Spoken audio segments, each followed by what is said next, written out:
My name is Qingkai, and I'm the co-founder of Celer Network. Today, I'm very happy to talk about the recent progress of Celer Network and our practical experience about building and operating a Layer-2 Dapps on top of the Ethereum Mainnet. So this talk will not go into any basics about Layer-2 technology or any of the technical details about Celer Network. But instead, we will just talk about some of the cool products we built on top of Celer networks and also some of the practical lessons we learned during the past year. Okay, so I'll first give a very brief introduction about what is Celer network and also talk about our recent mainnet launch. Then I will talk about some of the practical lessons that we learned during the mainnet launch and also our roadmap ahead this year. So Celer Network is a Layer-2 scaling platform that is built on top of existing blockchains such as Ethereum. So by moving most of the computations from the blockchain into the on-chain, while only resulting to the blockchain when you need to settle some state or when there's some disagreement about the state, we can significantly improve the scalability and also reduce the latency of the current public blockchains. And on top of Celer Network, people can build a lot of Layer-2 decentralized applications that has very smooth experience and also interactive experience. Okay. So the Celer Network has two components. The first is our technical stack called C-Stack. The other is our crypto economics construction called C-Economy. But for the sake of time today, I will not going to talk about any details about this kind of two components. So along the way, we have launched two testnets. The first testnet, Centauri, was in last October, and the second one is February this year. And during these two testnet launch, we have built up a multi-hop non-custodian Layer-2 payment network that supports both Ether and also ERC20 tokens. And we also, for the first time, provide production-level support for the general state channel, where you can basically run off-chain smart contract. Okay? And we also launched our demo mobile applications that showcase how you might interact and use the Layer-2 technology. But what I'm going to spend a little bit time talk about today is our recent mainnet. So our mainnet is called Cygnus, which was launched in last month. And during our mainnet launch, we basically launched three things. The first is our user-facing mobile application, which is called Celer-X. The second is our Celer-X esports gaming SDK that's specially designed for game developers. And the third thing we launched is our Celer web SDK that is targeted for highly skilled blockchain developers. Okay. So in terms of the Celer-X mobile applications, if you have a smartphone, you can scan this QR code or go to celerx.app to try out the app. This is the first decentralized applications that are running on the Ethereum mainnet and also use the Layer-2 technology. Okay. So what is Celer-X? So Celer-X is basically a Layer-2 decentralized application platform specifically for esports games. So players can compete with their friends or any other strangers in this world, and also compete their skills and win crypto prizes like Ether, DAI, or Celer tokens. Okay? And those kind of games running on top of Celer-X leverage Celer's state channel technology or Layer-2 technology. So the interactions of this game is real time. Okay? You don't have to wait for the block confirmations.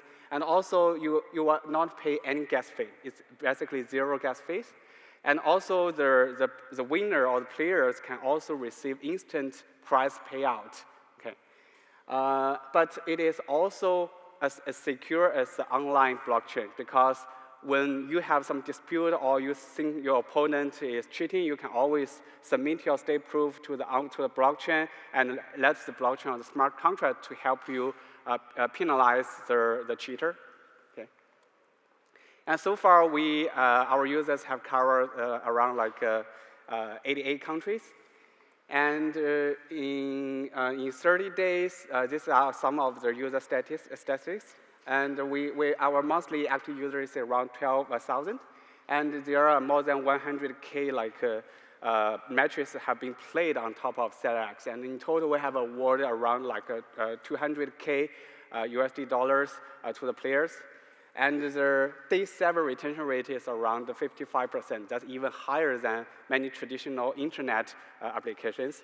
But actually, these numbers are outdated. Okay, so in the past week, the total prizes we awarded to the players has been exceeded $1 million USD dollars. Okay.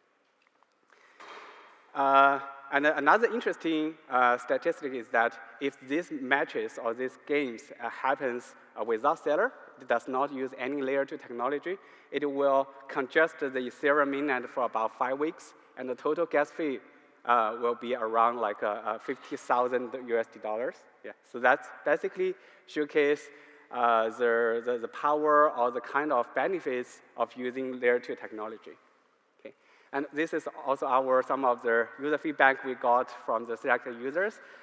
Users say that they've spent day and night play games on top of Celer.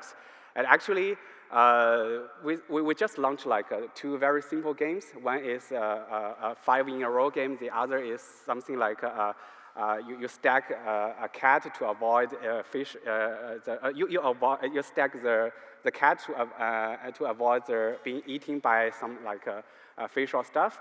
Those kind of simple games, and the players even spend 5 or 6 hours every day to playing these games. Yeah. And I think they feel like the experience is just like normal internet apps. Okay, so that's our purpose. We want to bring the blockchain into mass adoption, and I think that's the kind of user experience we should have for every blockchain product. Okay. Okay. So that's some of the brief introduction about our Celer app. So the next question is that, so you have been, I have been talking a lot about the games and also the Celer app. So the next question is as a developer, can I build my own games or publish my own games on top of the Celer app? And some of the questions the developer might ask is that, do I really need to understand what is the layer 2 technology? Do I need to understand very deeply what Celer Network's technology is? And do I need to manage users' private key? All this kind of stuff. And the answer is basically no. As a developer, what it takes to you is only adding 2 lines of code and 10 minutes of integration time. Okay. So that comes down to our second stuff in our mainline launch, which is the Celer gaming SDK. So basically, as long as you have a vanilla HTML5 game, and you can integrate with our Celer gaming SDK in 10 minutes and 2 lines of code and publish your game onto our Celer app and start to monetize our game immediately. Okay. And yeah, so basically, all you need to add is to add something like celer.start, where you loading your game and also submit your score, submit your game result when the game finishes. Okay, and we also have a game developer portal for the developers to freely submit their games when it's ready.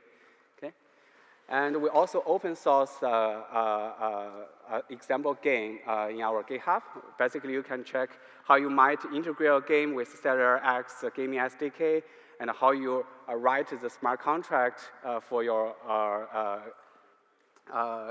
games, and how you publish your games into our Celer app. Okay, and this is also some of the statistics we got for our game developer side. So in the past months, we have got around 200 new developers registered in our developer portal, and there are totally 46 new games submitted. Okay, and what's interesting is that the average first-time integration time with Celer gaming SDK is only around 30 minutes. Okay, and if they have ever integrated one game, the following follow-up integration for the following games will be only around 10 minutes. Okay. Okay. So that's basically all about the Celer app and the Celer gaming SDK.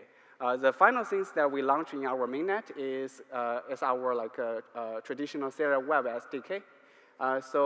Basically, you can directly leverage the low-level Celer networks layer 2 interfaces, okay, to build some of the interesting use cases, such as financial derivative trading market, non-custodian crypto exchanges, and some of the prediction market stuff.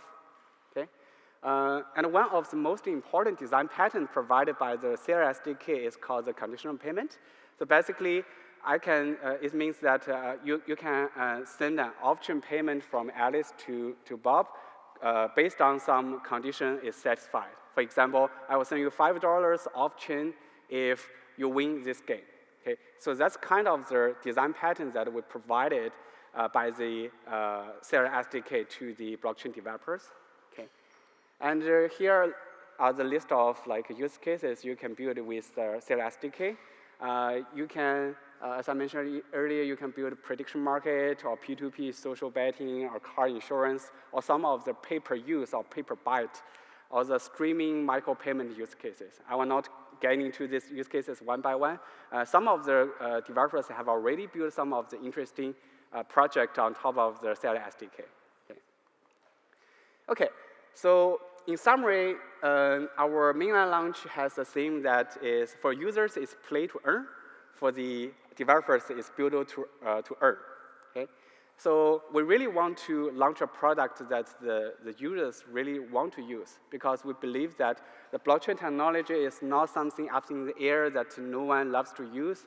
So we want to bring the blockchain technology to the mass adoption, leveraging the layer 2 technology. And also for the developers, we really want to launch a platform that can help the developers to grow and also to generate revenue or help to them to monetize their efforts. Okay. So that's all about our mainline launch. And I will also talk about a little bit about our practical lessons during our way of building the layer 2 or decentralized applications on top of Ethereum. Okay. So the first lesson we got is that the decentralized application user experience is key to its mass adoption. So here's a simple example that we got during our product iteration. So in our onboarding process, since we are a state channel or payment channel, the users need to first deposit an open channel with Celer network, and this is basically an on-chain transactions that cause a lot of user dropping during their onboarding experiences. Okay, so a lot of users find that when they open their apps, they need to wait for about 2 or 5 minutes and pay some gas fee in order to start using this app. So initially, during our first test launch, we basically see the user dropping of 55% during their onboarding. Okay. And in the next testnet, we optimize this process and reduce the number of on-chain transactions we needed during the opening channel and the onboarding process, and the dropping rate further drops down to the 35%. But this is still very worse as compared to the traditional internet app. So in our mainnet, we further do some optimization and also carefully design some mechanisms for opening channel during users' first onboarding experience. And currently, the drop rate is below 10%. That's basically can be compared with our current internet apps. I think that's a kind of showcase that in order to bring your decentralized applications to the mass users, you have to be very careful about your user experience. Okay? And here's a quote I love very much, is that the best technology should be as if the technology does not exist. Okay? So although we are delivering decentralized applications on top of blockchain to the end users, but we shouldn't let users to feel that they're actually using the blockchains. Okay? So that's a kind of things that I think for end users we should keep in mind. The second lesson we got is more specific to the state channel technology that we are using. So basically, it says like the liquidity is actually a big problem for state channel networks because as an option service provider, we have to lock in a lot of liquidity into the state channel, although this kind of liquidity is rarely used, okay? It's just locked there, but in order to keep your network operating, you have to lock a significant amount of liquidity into the channel. So in order to solve this problem, we have a crypto economics design called liquidity banking auction, where basically you can borrow your liquidity from the crowd, and so that you don't have to have a lot of crypto tokens in hand in order to become a option service provider. Okay. Okay. So what's next? So first of all, at the end of September, we will launch our Celer Web3 SDK. So currently, in order to running a Celer client, you have to running a binary node locally. But in Celer Web3 library, you can run the entire stack of Celer network in the browser. That will enable a lot of new use cases and applications. And secondly, we will open our standardized state channel protocol also at the end of September. Okay, this is the effort with a lot of other state channel technology like solutions like L4 Confactor and other state channel consortiums. And also, by the end of this year, we'll open source the implementation for the Celer network node. So basically, at that time, anyone who is interested in operating an option service will be able to run their own node and also join the Celer network. Okay, and we will also launch our crypto economics suite by the end of this year. This including the interesting SGN stuff, which is like help you to guard your state when you go offline. Okay, so that's basically our roadmap ahead this year. And that's all about my presentation today, and I'm very happy to take any questions you have. Okay. Thank you.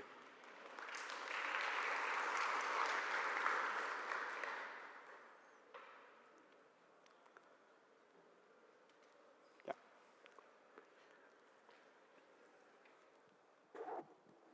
Hi, thank you for your presentation. I saw that you have mobile apps. Do these clients need to be online all the time to keep the state channel open, or is it okay for them to disappear, or is it even relevant? Okay, so I think that's a very good question. So for the state channel, in order to be 100% sure, yes, you have to be always online in case that others, your opponent will dispute you against you while you are offline. Okay. And so that's the reason why we have the state channel, the state guarding network, what is called SGN, to help you to guard your state while you are offline. Basically, when you go offline, you can submit or delegate your state proof to a sidechain, which is the SGN. And this SGN will help you to submit your state proof while you are offline. Okay. Thank you. Thank you for your presentation. I was wondering, why did you start from scaling with games application, not with exchanges or some kind of other use case that is popular in Ethereum ecosystem? Okay, yeah. So if I understand correctly, so you're asking why we are starting with the use case of gaming instead of some other popular use case like decentralized crypto exchanges. Is that right? Okay. Yeah. So I think both are very popular use cases, and we believe that gaming is definitely one of the key applications or use scenarios that can quickly go into the general audience and generate revenue and also boost the adoption for the users, because the game itself is naturally digital, and users don't need that much motivations in order to play a game. But instead of, as compared to other like use cases, they need to, for example, maybe 10x better performance as compared to the traditional internet apps. But in terms of the kind of, so that's the reason why we start the gaming, and also that's also related to the business model that we are building. Okay? But in terms of the other use cases like crypto exchanges, we would like to open this kind of possibility to our partners. So for example, we have several like collaborations with some wallet providers, and they are also interested in kind of building a decentralized exchanges using the Layer-2. Okay, so as a kind of like a provider, a solution provider of the Layer-2 technology, we kind of like start from a small vertical, but we would like to open the more possibilities to the general developers. Yeah. So that's kind of the thinking philosophy that we are targeting. But definitely the decentralized exchange are very good use cases for the Layer-2 or the off-chain technology. Yeah. Thank you very much. So here, yeah. Thanks. Thank you very much for your talk. So you had this very interesting slide where you talked about the onboarding and how you improved it with zero transactions. But could you elaborate a little bit more about how the user owns the funds? Is it non-custodial? What if he or she loses access to the keys, etc.? Like, is that covered, or is that outside of the scope of Celer? I wasn't clear about that. Yeah, I think we can better like discuss this offline, because that involves a long story. But to keep it short, for example, I can give an example about how we might optimize this kind of onboarding experience during our first 2 testnets. So for example, in our first testnet, the opening channel operation takes 2 on-chain operations. So basically, you need to first open a channel, then make a deposit. So that's 2 on-chain transactions. And in our second iterations, we combine the 2. We further like change the way that the OSP or the Celer network make the deposit. So by opening a channel, we will automatically, within the smart contract, let our own off-chain service provider Celer node to pull some deposit from on-chain smart contract, on-chain wallet, so that the deposit and the open channel operations can be combined together without having to invoking 2 separate calls. Okay, so that's a kind of like a small example that we made during our onboarding or the open channel process. But there are also some other optimizations we made in order to achieve better experience that also involve some compromise between the decentralization level you provide and also the experience you can provide. Okay, yeah. If you're interested, we can discuss offline. Yeah.